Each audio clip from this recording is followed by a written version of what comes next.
Now wait just a second. This isn't a 51 WILLYS Jeep, or WILLYS as it's called. This is a Coyote powered Studebaker truck, and we've been building it for several months. I want to give you a quick run through of this one before we get over to that Jeep.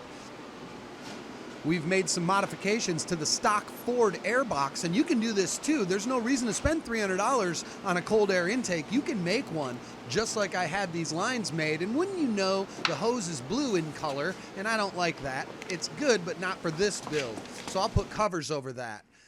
This is a closer look at the intake system. What I did was I modified it all and used the side covers to create a real cold air intake. Well, at least half of one. But it's going to be better than just taking engine air. There's plenty of room for the air conditioning and the hood fit.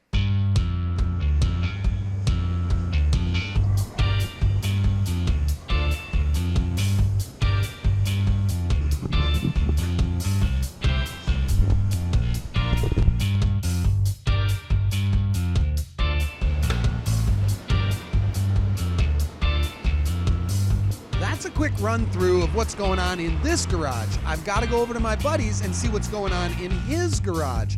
He's got a lot of really cool stuff like this truck here. That's going to be in the shop pretty soon. That's one of his builds, as is most of these.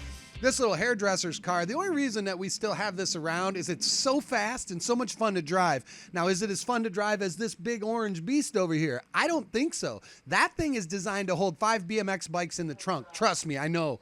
This one's almost done, and he's got this custom truck that he's been working on for a while. When this is done, it's not gonna look like that. It's a little odd right now, but it's really cool. Look in here. What in the heck is that? It's like seeing an old friend. Because it is. It's the 1972 Camper Special that we Coyote swapped last year, and the thing runs and drives amazing. It's like having a new vehicle. You know, when you walk around it, you can't believe it's as old as it is. It's really coming along. It's very nearing completion. They got a few more finishing touches. Don't worry, that Krispy Kreme sticker was there just for fun. But listen. Give her a little rev.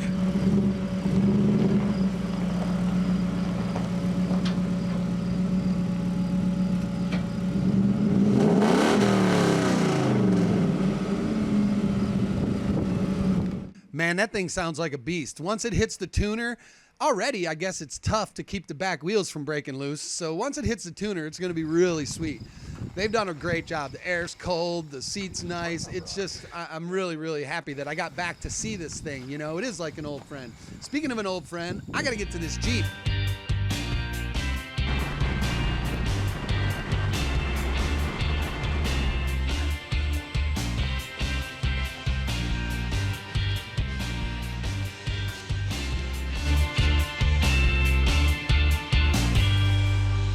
It's actually quiet out here today, but it won't be for long because there's a bunch of roosters that make a ton of noise. I'm over here early. We've got to go pick up this Jeep. Wait until you see this. It's a 1950 or 51 Jeep pickup truck, and we're going to do a Durango all-wheel drive HEMI swap on it. So stay tuned, check this out.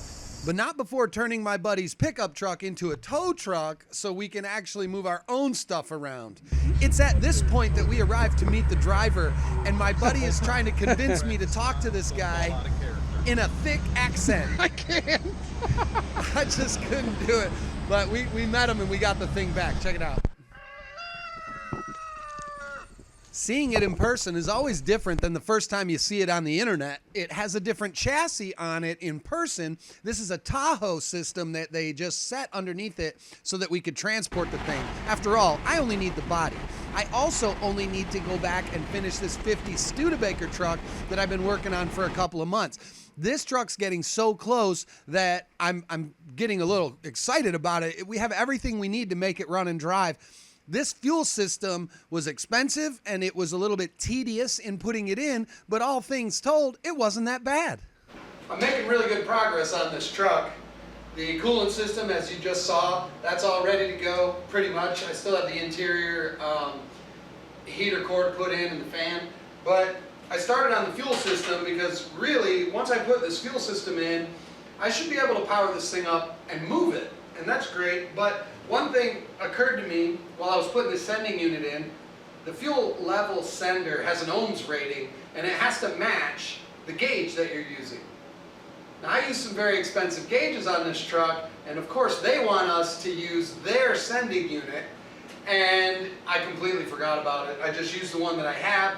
I don't know that this has the right ohms rating. I'm going to call them and find out if that's right, but I do know that it matters. This stuff matters. You may not get an accurate reading. Also, the length of your float rod in relationship to how deep the tank is, all of that matters. Right now, I don't have any of that data, but it doesn't matter. I'm going to get the filler neck on. I'm going to get the Aeromotive fuel pump assembly. I have to alter it. It comes in a way that you can like shorten it. So I'll shorten it, I'll get it bolted in here, and we will have this system ready to go, and I'll see if I can get it hung in the truck. You know, that brings me to a point. I was watching this show last night, and these guys were building this car, and they were putting an EcoBoost into a Fox Body Mustang. That's cool, but I love the way TV shows create this fake drama, you know. They say they wanted to see if it fit, but oh, it didn't fit. They had to alter the trans tunnel. No shit, right? You have to alter all kinds of stuff when you're doing swaps that haven't really been done before. And then they had to get a wiring harness, and they were saying, you know, making this big drama about it. Oh, it's never going to run. There's no harnesses available in the country. It's never going to work. And what do I see when they finally find the only one in existence? Ford Performance box. Just like the harnesses that we use here. So apparently Ford Racing sells a harness for the EcoBoost 4-cylinder. So regardless, they always create this drama. It's never going to work. It's never going to... Nothing ever works. You have to make it all work. Oh no, if this fuel sending unit doesn't work, this project's dead in the water. So that's one thing you're never going to find around here, at least not on this channel. Drama, that kind of, oh dear, and especially fake stuff. I'm not fake. I build stuff, you guys watch it, it's awesome. I appreciate you guys for tuning in and checking this shit out. I've sometimes run across things where I do them once, twice, 3, 4 times before I realize the way I was doing it was stupid. And the fuel system on a couple of the other trucks, I don't like the way that those turned out at all. I've had a couple of issues on a couple of them, so what I decided to do this time is go with this. It's really expensive though. I mean, I think this kit's like 500 bucks, but it's Aeromotive. They make several different things, and this is the most economical way I could solve this problem. Holley makes some, there's other companies that make them. I went with this one because it's all-inclusive and it looked the easiest to use. So that's why I did it. It's basically a trimmable foam anti-slosh bin that takes fuel, and then you put this insert in your tank, and it bolts to the top of your tank, any tank, mind you. It will go in, it has a vent, a return, and a fuel outlet. So it has everything you need to make anything work. I'm going to fit this now knowing that it's the best way. It's definitely the best way.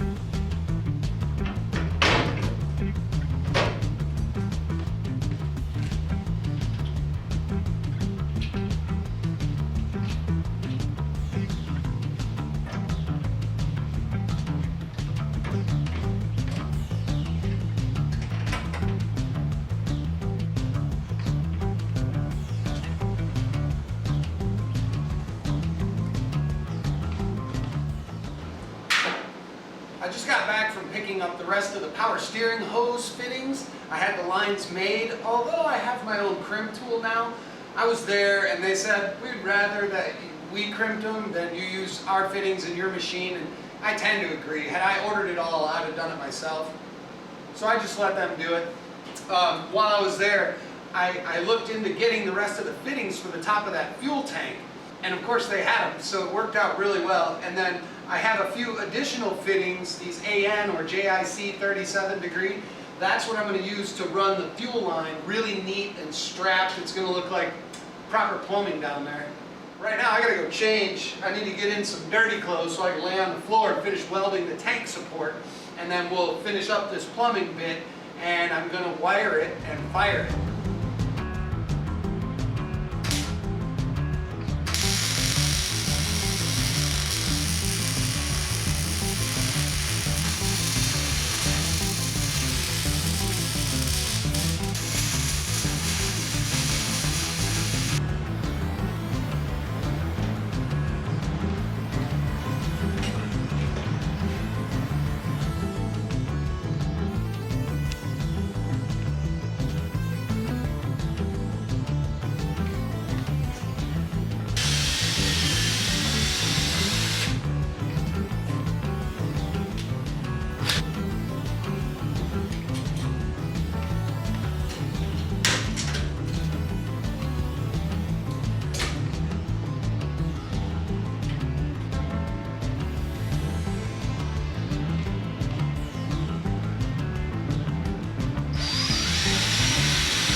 I gotta tell you, this is one of the crowning achievements. The plumbing on this thing is so neat and tidy. I'm really proud of it. This truck's gonna be amazing. Hopefully it goes to a show and wins a bunch of cool trophies or something, or at least fills everyone's lungs with tire smoke. But I have got to wrap this up. I gotta get back across town. That Jeep's coming, and I also have to get an engine put in. There's a lot going on, so stick with me. Let's go.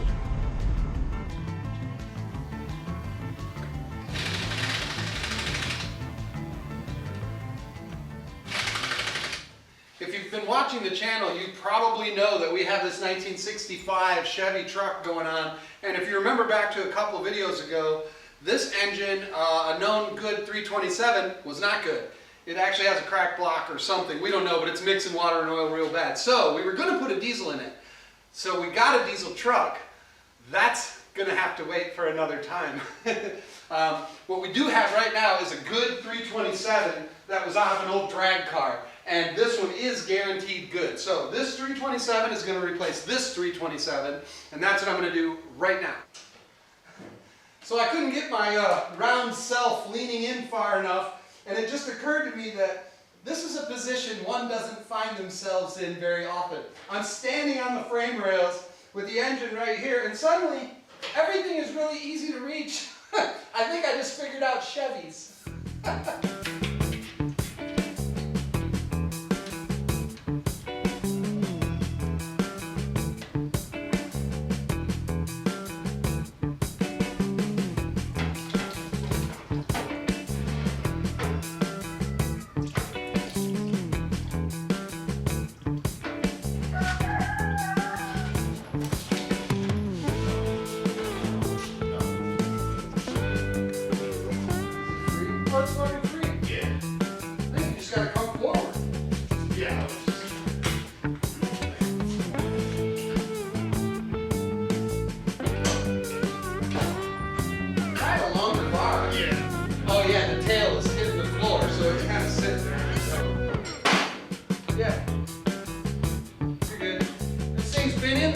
Around 2001, 2002. Hey, look at that timing cover. That's fancy. You're skateboarding down the hill and you hit a pebble. That makes noises, Jeff. There you go. There you go. Alright. There's a lot of good parts on this terrible engine.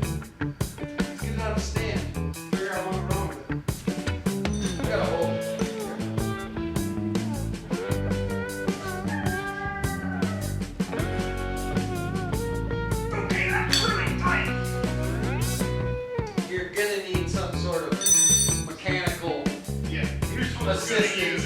But we need a team or 5/8. Needs more muscle. Suck it. Nice new clutch. No big deal.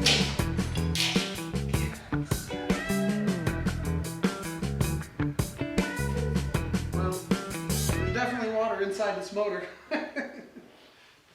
Lots of it. I don't look terrible, but that's, I mean, there's water and... They have weed poles just like the modern ones. Yeah, so as soon as you start it, if it pisses out, then it's no there. good. Right. This one feels tight. This one really doesn't. Is this new or never been put on? The way this looks to me, it was sandblasted. Doesn't it look sandblasted? The sand's what's making it tight. It could be the sand. Yeah. Plus, you got rubber here, silicone. So somebody had it on. Yeah, it was glass. Look at the profile on the back. Right. You can see the color. Yeah. Glass B. Glass B. Yeah. But it's a wind. It's got that W on it. Yeah, there you go. Yeah. So what? Take the back off and Yeah, see if it's clean. All right.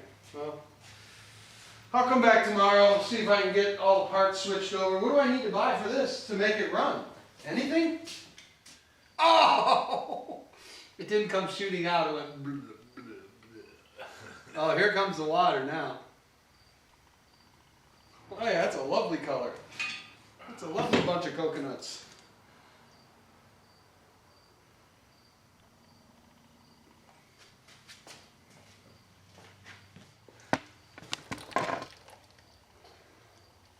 Glad I change my tires, man. You needed those. Those were tough, man. The ones you took off were like smooth. Oh, I know.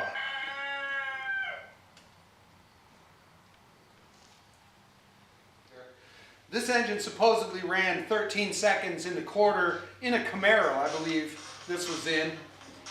It has a WILLYS high-rise intake manifold on it, and right away I said, well, we're going to keep that one because I like it a little better than this one, which this one is an Edelbrock Performer RPM.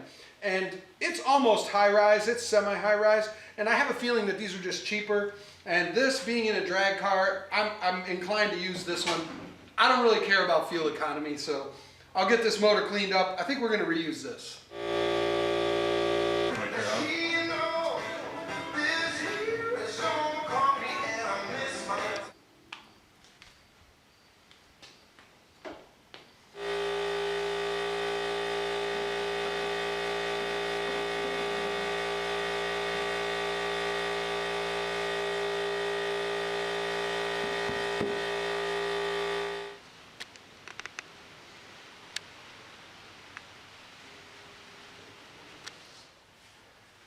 The waterlogged engine isn't going to be used.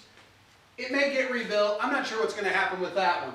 This one, 327 mouse motor, it's got a bunch of cool stuff on it. We're going to stick it back in that truck, and we're going to get some of this stuff running. We've got trucks here, we've got trucks at another place, and we have trucks at my house, so stuff's going on all over the place.